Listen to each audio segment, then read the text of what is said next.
Hello बच्चों, मैं Pramod sir फिर से आपको एक बार विजय वाला में स्वागत है। जैसा कि हमने आपको बताए थे, एसएसटी का प्रत्येक जो है बुक का और उसका ऑब्जेक्टिव हम आपके लिए लेकर आएंगे, वो आ चुका है।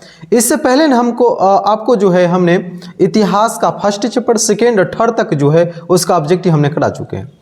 आज जो हम आपके लिए जो लेकर आ रहे हैं और चैप्टर नंबर 4 है इतिहास का भारत में राष्ट्रवाद।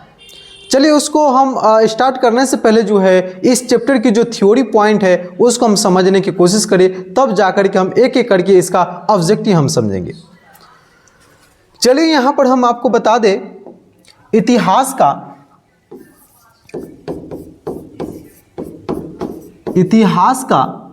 4th नंबर चैप्टर आ चुका है। चैप्टर नंबर 4th चैप्टर का नाम है भारत में राष्ट्रवाद। भारत में राष्ट्रवाद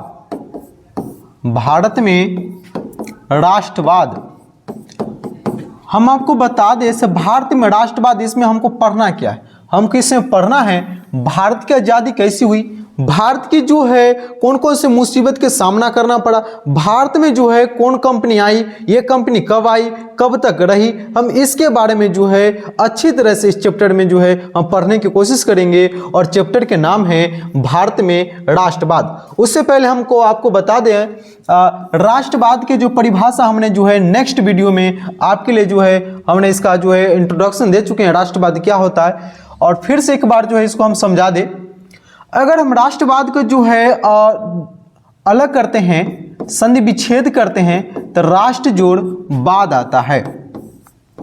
राष्ट्र का मतलब देश होता है, राष्ट्र का मतलब देश होता है, जबकि वाद के मतलब होता है प्रेम भावना। इसका राष्ट्रवाद का परिभाषा हो गया देश के प्रति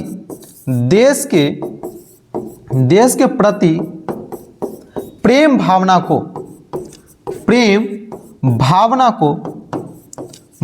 को राष्ट्रवाद कहते हैं,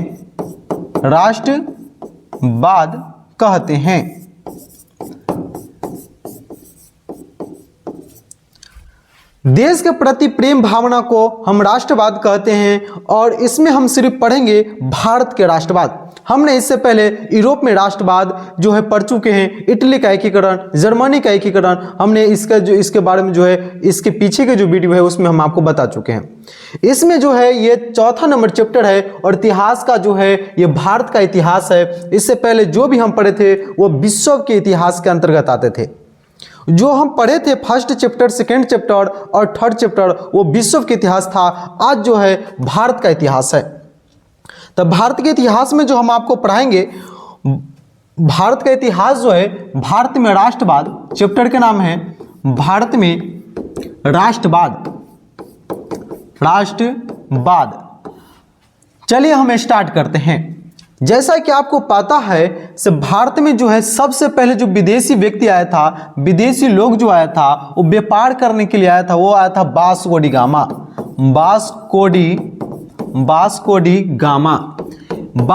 गामा जो भारत में जो अब आए थे उस समय जो था 1498 ईस्वी।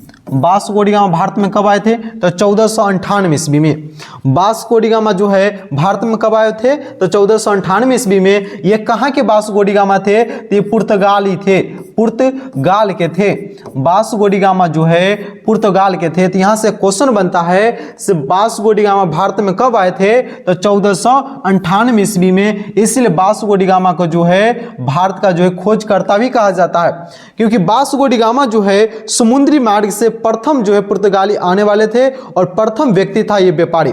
इन्होंने समुद्री मार्ग से जो है भारत की खोज किया था और भारत में जो है सबसे पहले जो आया था वो पुर्तगाली आया था, उसका नाम है वास्को डी गामा।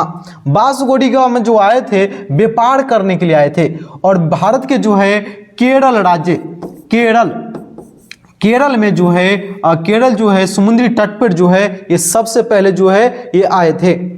तो भारत में सबसे पहले कौन लोग आए थे? तो पुर्तगाली लोग आए थे। तब भारत में जाकर के दूसरे स्थान पर जो है डच आए थे, डच। फिर इसके बाद जो है अंग्रेज आए, ब्रिटिश लोग आए, अंग्रेज आए।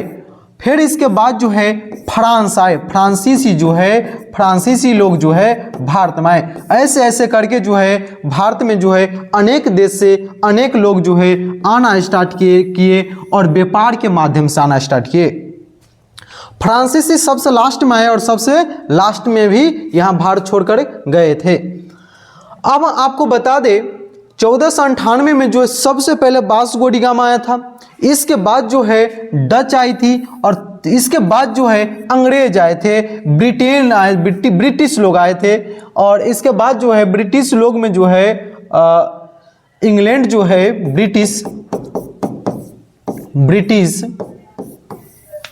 ब्रिटिश लोग जो है इसके बाद आए थे। कहा जाता है एक ईस्ट इंडिया कंपनी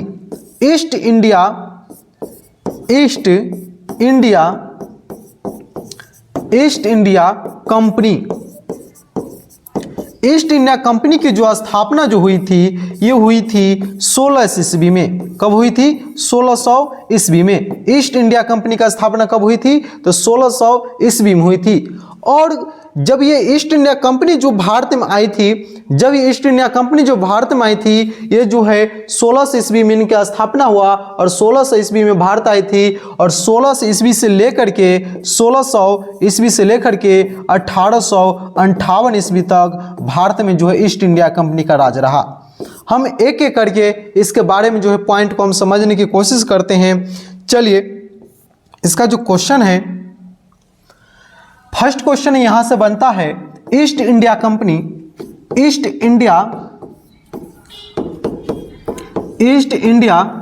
जो है भारत में कब आई थी? ईस्ट इंडिया कंपनी जो है भारत में कब आई थी? तो 16 ईस्वी में। कब आई थी? तो 16 ईस्वी में जो है ईस्ट इंडिया कंपनी भारत में जो है आई थी और जो है कहा जाता है इसका स्थापना भी जो है ईस्ट इंडिया कंपनी के जो स्थापना भी हुआ था 16 ईस्वी में हुआ था। स्थापना ईस्ट इंडिया कंपनी का स्थापना कब हुई थी? 16 ईस्वी में हुई थी। ईस्ट इंडिया कंपनी जो है हमारे भारत में कब से कब तक शासन किया? 1600 ईस्वी से लेकर के ईस्ट इंडिया कंपनी जो है 1600 ईस्वी से लेकर के 1858 ईस्वी तक जो है ईस्ट इंडिया कंपनी का क्या रहा? शासन रहा। ईस्ट इंडिया कंपनी का शासन रहा। हम पूछेंगे यहां से ईस्ट इंडिया कंपनी का शासन भारत में कब से कब तक रहा? तो 1600 ईस्वी से 1858 ईस्वी तक रहा। इसके बाद जो है 1858 ईस्वी के बाद जो है ईस्ट इंडिया कंपनी का जो है शासन जो है भारत से खत्म हो जाती है पूरी तरह से। भारत में जो ईस्ट इंडिया कंपनी का शासन 1858 ईस्वी तक रहती है। इसके बाद ब्रिटेन की जो महारानी थी, इंग्लैंड की महारानी थी जिसका नाम था एलिजाबेथ विक्टोरिया, उन्होंने क्या बोला वहां? उन्होंने एक घोषणा पत्र जारी किया। ब्रिटिश सरकार की जो महारानी थी, इंग्लैंड की महारानी थी, उन्होंने एक घोषणा पत्र जारी किया और वो घोषणा पत्र में उन्होंने लिखा, घोषणा पत्र जो है जारी किया। उन्होंने बोला अब जो है ईस्ट इंडिया कंपनी का शासन भारत पर नहीं रहेगी, डायरेक्ट जो है ब्रिटिश सरकार, ब्रिटिश जो गवर्नमेंट है उसका शासन भारत पर अब डायरेक्ट रहेगी। तो यहां से हम पूछेंगे क्वेश्चन, भारत में जो है भारत पर जो है जो इंग्लैंड के सरकार की जो है शासन कब से प्रारंभ हुआ, कब से स्टार्ट हुआ? तो 1858 ईस्वी से। 1858 ईस्वी से। इससे एक वर्ष पीछे हम चलते हैं, बैक चलते हैं 1857 ईस्वी में। 1857 के जो है बहुत बड़ा भारत में क्रांति हुआ था जिसको हम 1857 के क्रांति के नाम से भी जानते हैं। पूरा भारत के लोग जो है, भारत के लोग जो है, यहाँ के लोग जो है, निवासी जो है अंग्रेजों के खिलाफ एक आंदोलन किया, एक विद्रोह किया और उस विद्रोह का नाम दिया गया 1857 की क्रांति। 1857 की क्रांति के समय बिहार का जो नेता था, 1857 की क्रांति के समय बिहार का नेता कौन था? बिहार का जो नेता था वो वीर कुंवर सिंह थे। कौन थे? वीर कुंवर सिंह थे। यहां से क्वेश्चन पूछता है 1857 के क्रांति के समय बिहार के नेता कौन थे? तो वो थे वीर कुंवर सिंह। 1857 के क्रांति के समय पटना के जो है पटना जो है नेतृत्व करने वाले, पटना की जो विद्रोह हुआ था, पटना के नेता के रूप में जाने जाने वाले कौन व्यक्ति थे? तो वो थे वो पटना का जो नेता जो था वो थे पीर अली। कौन थे? पीर अली। पीर अली जो है पटना का जो है नेतृत्व कर रहे थे उस समय का 1857 के क्रांति के समय। 1857 के क्रांति में जो है महान महान क्रांतिकारी ने भाग लिए, जिसमें रानी लक्ष्मीबाई, पीर अली, वीर कुंवर सिंह, महान महान जो है क्रांतिकारी ने अपना जो योगदान और अपना जो है महत्वपूर्ण भूमिका निभाए 1800 क्रांति के समय में। और कहा जाता है 1857 के क्रांति का जो है प्रथम वीर सेनानी कौन थे? तो मंगल पांडे थे। कौन थे? मंगल पांडे थे। मंगल पांडे जो थे 1857 क्रांति का जो है प्रथम वीर सेनानी थे। इसको प्रथम वीर सेनानी के रूप में जो है जानते हैं, प्रथम वीर सेनानी।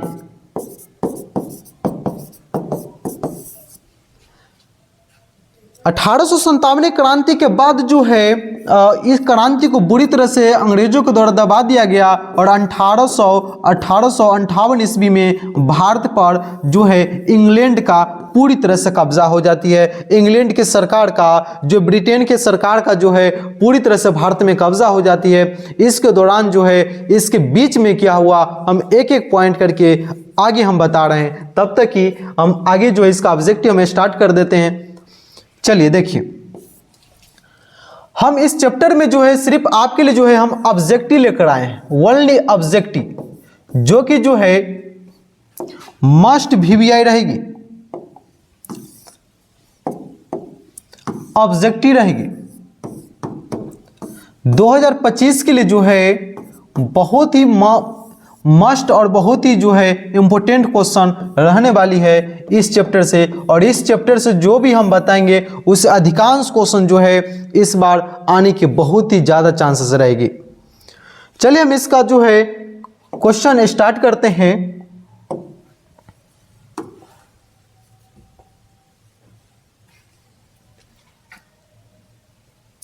फर्स्ट क्वेश्चन आ चुका है आपका।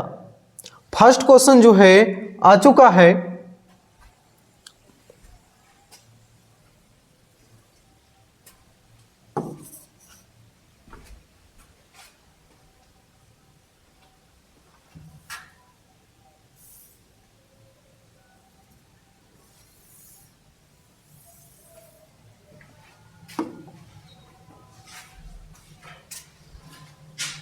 चलिए फर्स्ट क्वेश्चन आ चुका है। फर्स्ट क्वेश्चन है, किस कानून के विरोध में जलियांवाला बाग में जो है सभा का आयोजन हुआ? किस कानून के विरोध में जलियांवाला बाग में सभा का आयोजन हुआ? ऑप्शन ए है इल्बर्ट बिल, ऑप्शन बी है रोलेट एक्ट, और ऑप्शन सी है साइमन कमीशन, और ऑप्शन डी है बर्नाक्यूलर प्रेस एक्ट। तो इसका जो राइट उत्तर चला जाएगा आपका option number B Rowlatt act.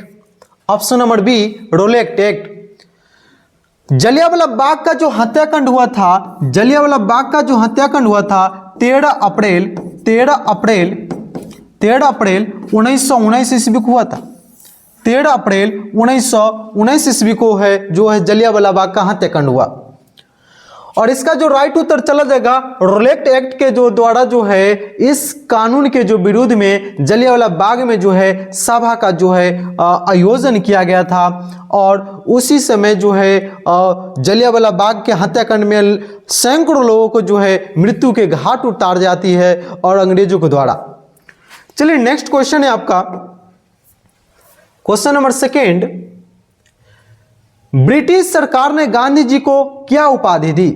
British सरकार ने गांधी जी को क्या उपाधि दी? ऑप्शन ए है नाइट, ऑप्शन बी है कैसर, ए हिंद, ऑप्शन सी है महात्मा, और ऑप्शन डी है इनमें से सभी। तो इसका जो राइट उत्तर चला जाएगा कैसर ए हिंद, कैसर ए हिंद। ब्रिटिश सरकार ने गांधी जी को कैसर ए हिंद की जो है उपाधि दी थी, जिससे कि आपको पता है गांधी जी का जो जन्म हुआ था 2 अक्टूबर 2 अक्टूबर 1869 ईस्वी को जो है गांधी जी का जन्म हुआ। गांधी जी का जन्म कब हुआ? 2 अक्टूबर 1869 ईस्वी को इनका जन्म होता है। इनकी मृत्यु जो होती है, गांधी जी का जो मृत्यु होती है 26 जनवरी 1948 ईस्वी को। 26 जनवरी 1948 ईस्वी को गांधी जी के जो है हत्या कर दी जाती है गोडसे के द्वारा। तो यहाँ से एक और क्वेश्चन पूछती है, गांधी जी की हत्या किसने किया था? तो नाथूराम गोडसे। नाथूराम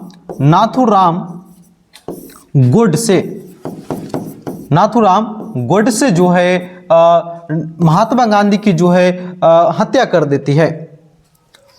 जब महात्मा गांधी की मृत्यु होती है, महात्मा गांधी की जब गोली मारी जाती है, तो महात्मा गांधी जो है अपने अंतिम समय में किस शब्द का जो है संबोधन करते हैं? तो उन्होंने बोलते हैं, जब उनका जो गोली लगती है महात्मा गांधी को, तो उन्होंने उनके मुख से एक शब्द निकला था जिसका नाम था हे राम, हे राम। महात्मा गांधी की जब गोली लगी थी तो महात्मा गांधी के जो है मुख से कौन से शब्द का जो है संबोधन हुआ था? तो हे राम के जो है संबोधन किए थे। नेक्स्ट क्वेश्चन है क्वेश्चन नंबर 3। इल्बर्ट बिल किसके शासनकाल में पारित हुआ? इल्बर्ट बिल किसके शासनकाल में जो है पारित हुआ? ऑप्शन ए है लॉर्ड लिटन, ऑप्शन बी है लॉर्ड रिपन, और ऑप्शन सी है लॉर्ड डलहौजी, और ऑप्शन डी है लॉर्ड कर्जन। तो इसका जो राइट उत्तर चला जाएगा option number B, Lord Ripon. Lord Ripon के समय में जो है इल्बर्ट बिल के जो है पारित हुआ था। इल्बर्ट बिल किसके शासनकाल में पारित हुआ था? तो लॉर्ड रिपन के समय में हुआ था। नेक्स्ट क्वेश्चन है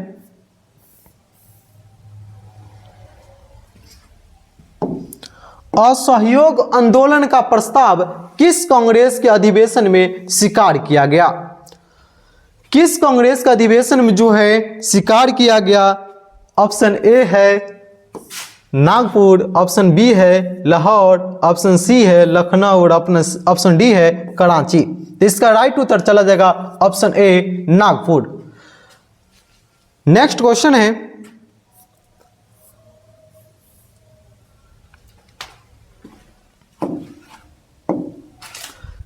है दांडी यात्रा से किस आंदोलन की शुरुआत हुई? ऑप्शन ए है असहयोग आंदोलन, ऑप्शन बी है भारत छोड़ो आंदोलन, ऑप्शन सी है सविनय अवज्ञा आंदोलन, ऑप्शन डी है चंपारण सत्याग्रह। तो इसका जो राइट उत्तर चला जाएगा ऑप्शन नंबर सी, सविनय अवज्ञा आंदोलन। दांडी यात्रा से किस आंदोलन की जो है शुरुआत होती है? तो सविनय अवज्ञा आंदोलन की जो है शुरुआत होती है दांडी यात्रा से। नेक्स्ट क्वेश्चन है अखिल भारतीय ट्रेड यूनियन कांग्रेस के प्रथम अध्यक्ष कौन थे? प्रथम अध्यक्ष कौन थे? अखिल भारतीय ट्रेड यूनियन के कांग्रेस के जो है प्रथम अध्यक्ष कौन थे? हम आपको बता दें, हमारी भारत की जो है प्रथम पार्टी जो है उसका नाम जो है, प्रथम पार्टी का नाम भारतीय कांग्रेस पार्टी है। भारतीय कांग्रेस पार्टी है। हमारे भारत की प्रथम पार्टी का नाम क्या है? भारतीय कांग्रेस पार्टी है। इनकी जो स्थापना जो हुई थी, भारतीय कांग्रेस पार्टी की जो है स्थापना जो हुई थी, भारतीय कांग्रेस पार्टी के जो है स्थापना जो हुई थी 1885 ईस्वी में। 1885 ईस्वी में भारतीय कांग्रेस पार्टी की जो स्थापना कब हुई थी? 1850 ईस्वी में।